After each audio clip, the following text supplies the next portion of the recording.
Welcome back to the iDoctor UK podcast, episode number umpteen. I can't remember what we're on, about 27, 28, something like that. In this week, I want to talk about, let's do a backstory. I went to a computer shop the other day because my PC, my workstation, had failed and it turned out they needed a new SSD and I was in a rush, so I ended up going to a local computer shop. It was quite a nice little setup, not far away from us. And they had a sign on the front desk and it said, on counter support. So I'm sort of wondering, I want to do something similar. We get a lot of people, I'm not saying that they're wasting our time, but they're sort of wasting our time. I've had 3 this morning. One woman, she had an A21S and it was just like going into sort of a recovery mode where it was just asking for it to be factory reset. I think that the EMCC chip had become corrupt and needed a reset. And she wanted the data on it. Don't think that she wanted to pay a lot of money, and yeah, just time wasting sort of stuff. So you spend 5 minutes looking at it, and we don't charge for that at the moment. Another guy came in, he goes, I know you only deal with iPhones, and I'm like, no we don't. And then he goes, well, I'm not getting any internet on my phone. And so I spent 5 minutes looking at it, didn't charge. Another person come in, storage is full on the old Samsung, spend 5 minutes looking at it, and I mean, even if it were like 5-10 minutes looking at it, that's like half an hour. 15 minutes to half an hour of 3 people wasting my time on things where I should be repairing other stuff and getting paid to repair other stuff. So anyway, I went in this computer shop the other day and they had a sign on their counter what says, on counter support, 15 minutes, 15 quid. And I think after that they charged £10 per half an hour or something like that, or £10 per 20 minutes beyond that. And I just thought, is that what we're going to have to do? Because there's that many people coming here and just mess us about and waste our time and just want our advice, our support. And I just think, like, if we got to that point where we need to be charging people, we charge to clean out charging ports, so we charge £10 for that. I think it's only fair on us. Like, I've just been sort of thinking about how we're going to word it. We're a small business at the end of the day. And when the day that I'm recording this is actually payday for the staff. So it's my most expensive layout day of the month. So apart from parts, our biggest expense is the time that I pay the staff. So it comes out to quite a lot monthly. And I'm thinking, like, someone else should be paying that. Technically, if somebody comes in for some advice and it takes my member of staff 10 minutes to resolve their problem and they're just talking shit about a stupid problem because they can't get network on the phone or the VPN has stopped Wi-Fi working properly and that kind of thing, right? You know what bothers me more is that people don't offer to pay. They don't offer anything. And they're like, they just walk out, oh yeah, cheers. As if like, yeah. Anyway, so I'm curious to know, like, what other people do in that situation. Do you have like a charge up front? Is there like a bench fee?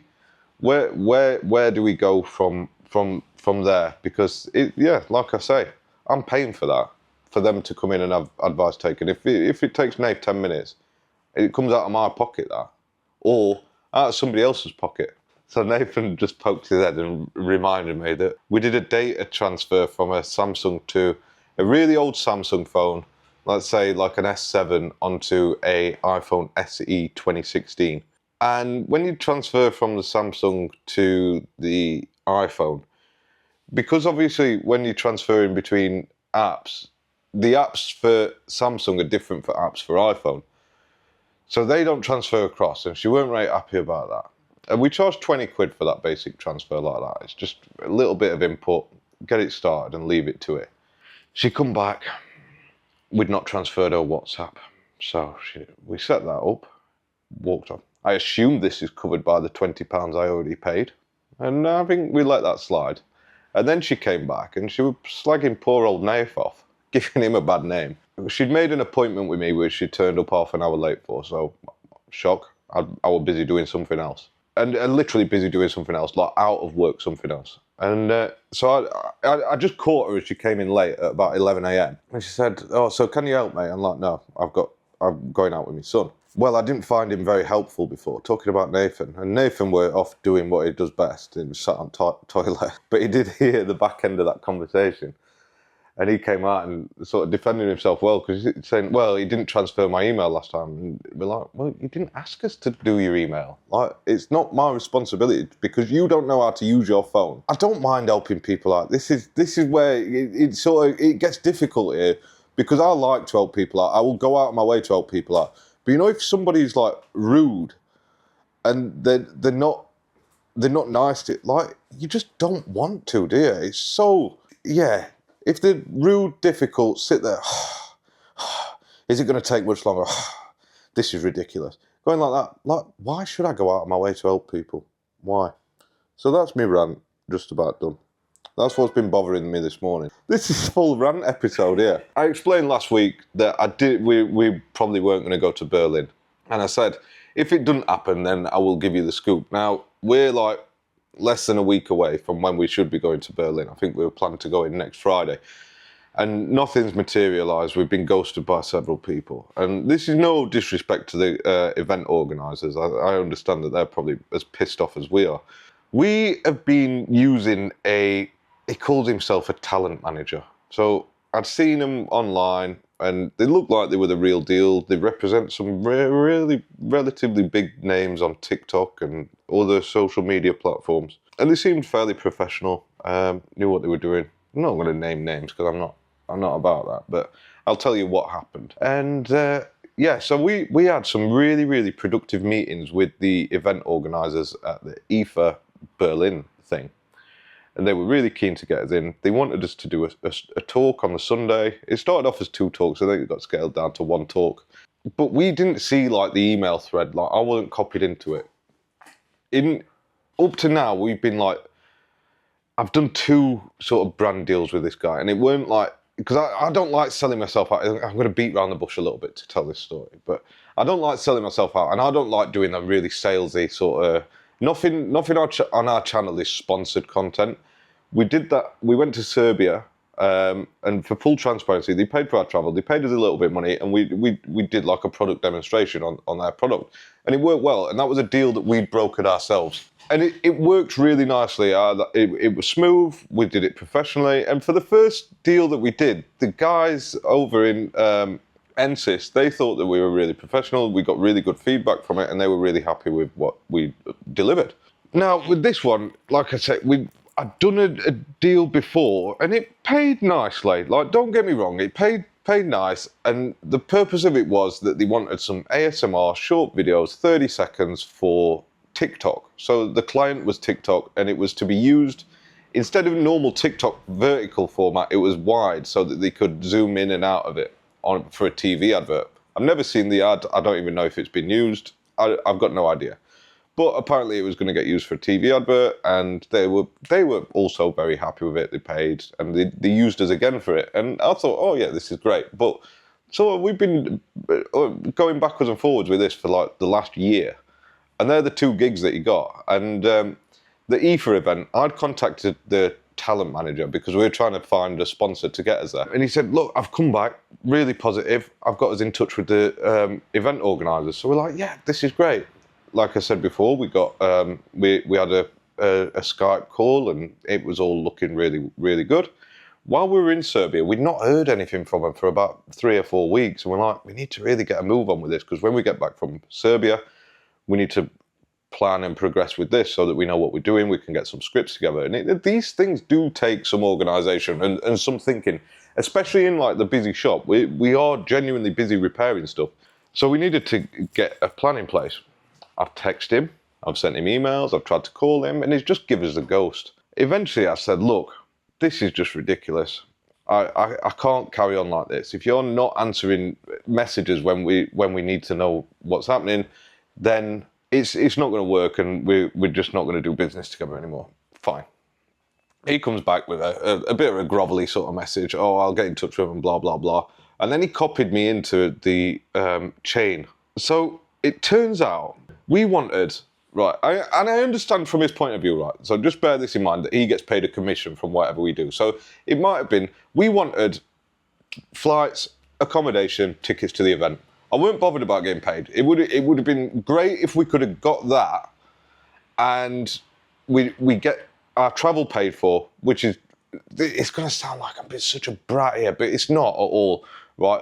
We were going to leverage our social media, which a lot of people do, bear in mind. We were going to do a talk at the event, and that was sort of an exchange for the travel and the accommodation. We were going to do a talk, and we were going to use it as a very good networking opportunity. and it would have been good for them. It was a win-win deal, apart from our talent manager who wouldn't have got a commission. We offered to broker the deal ourselves. Anyway, we've seen this chat thread. He's asked for £7,000 on top of all the travel, or €7,000 for us to go out there. And I just thought, fuck, like, you can't do that. And they've respectfully come back and said, look, there's people who pay to go on this stage and do their talks. There's companies what pay. We're giving you this opportunity here. And you've come back like that. Anyway, obviously the event's gone dead since then, because, yeah, you'd just be like, who is this joker? So, yeah, our talent manager isn't very talented. And he's lost us that deal. So that's why we're not going to the IFA event in Berlin. So, I mean, next year, I'll probably just book it myself. And then we'll sort of arrange our own stuff. So going forwards, me and Alex, I always say this, we sit together in the back and we bounce ideas off each other all day long. He's really good at, like, responding to emails and stuff. I'm absolutely terrible at it. Like, I'll start a conversation with somebody and then not email them back for 2 weeks. And then all of a sudden it's failed. But Alex is pretty on the ball with it. He's always sat at his computer.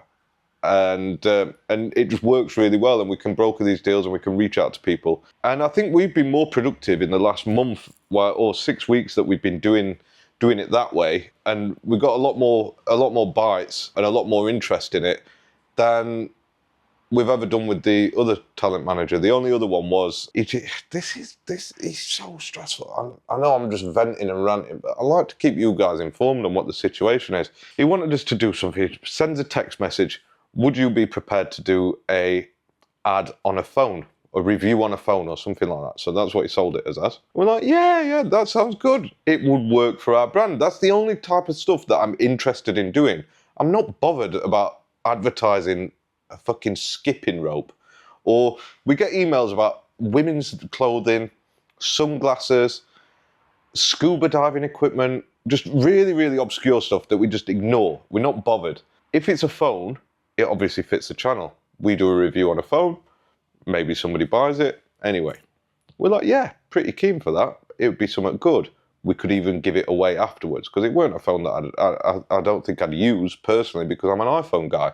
It was a Xiaomi. It goes quiet for a week, comes back, says, right, we've got you that deal. It's for AliExpress. We're like, okay, we can do that. They're sending a product. What's your address? We get a product, and it's a MagSafe battery pack. Let me get one. It's not. This is our accessories that we sell in store, but it's this kind of thing. It's a battery thing that you clip onto the back of your phone. It charges it. A power bank, MagSafe power bank, clips on, looks like that. And they sent us a brief with that, and it was the most salesy sort of thing that you'll ever come across. It's just it wasn't suitable. So I sort of spat my dummy out. I said, look, there's no way that we can do this. This started off with, you wanted us to do a phone, and now you're trying to get us to sell accessories on our TikTok channel. It's not going to happen. Let me know where to send them back to.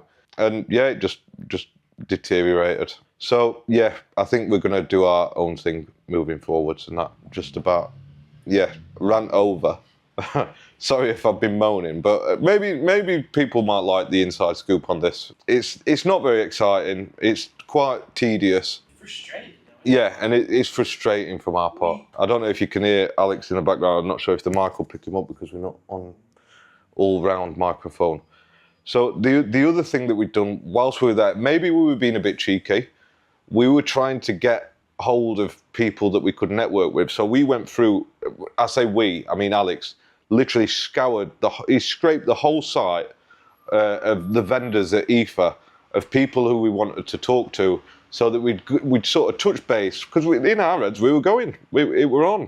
So we'd touch base with several companies, I think like Fairphone. There were a few accessory companies and AI company who we wanted to go and talk to, and we'd just do an interview with and find out what they were up to, and to just like let you guys see what's going on at the event and what's coming up. So we were so excited. We'd done so much planning, and then it all went wrong. So what can you do about it? That just about completes my rant. Next week, I think we'll be talking about the iPhone 16. I'm sure we will. I think time's right.